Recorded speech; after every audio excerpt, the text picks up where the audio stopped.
Michael's a human raised by Vulcans. How do you, when you're playing her, how do you balance the, Vulcan logical side of her with the human, hot for Ash Tyler side of her? Yes. I love that. Well, for me, it was, first of all, I just appreciated that this was the story I was given.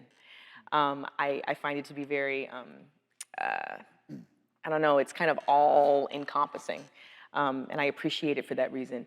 But I have to step into the conflict of it, right? I have to, so many of us, all of us, deal with inner conflict, right? But the duality of the humanity versus being Vulcan, I love how difficult it is as it relates to just the thoughts that come out of your heart and the instincts that come up.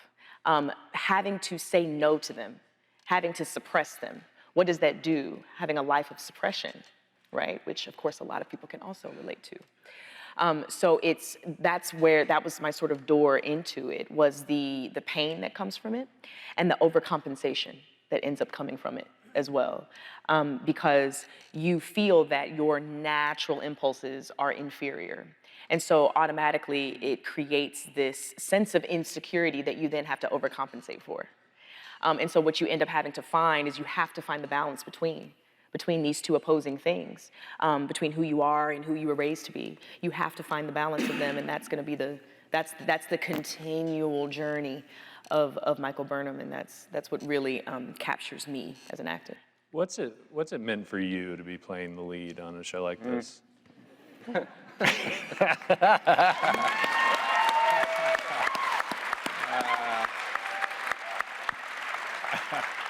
Thank you for that.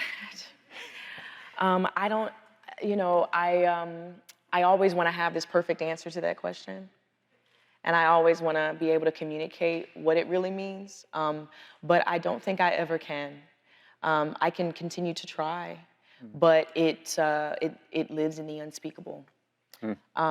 Because it's overwhelming as an artist and then as a human being, as a woman of faith.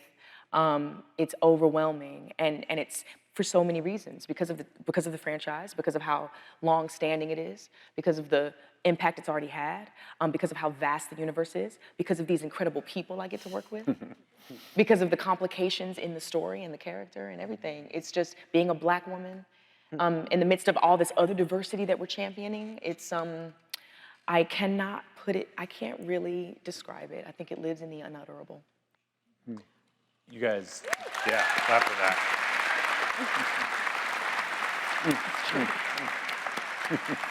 You guys shoot this show up in Canada, which is a foreign country.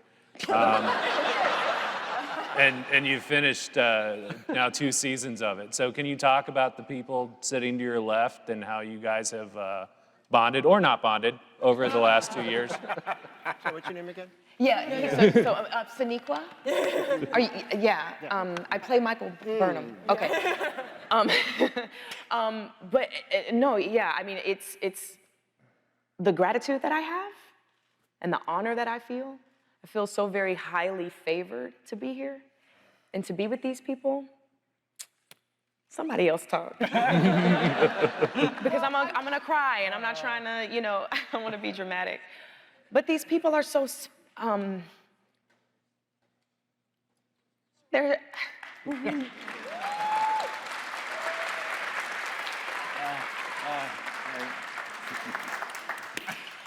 they're that. Yeah. Well, I will say, speaking to Sonequa, who is, as we all say, the best leader in the world, but from the get-go, I remember the first email, hey fam, and I'm like, what? Fam already? And the first time I saw her in the hallway at Pinewood Studios, the biggest hug in the world, didn't even know who I was yet,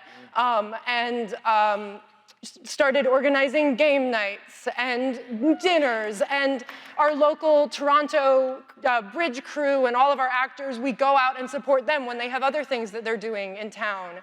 And we celebrate each other, and that comes from Sonequa, because I said this to her the other day, her light, her willingness to shine her light empowers us all to do so.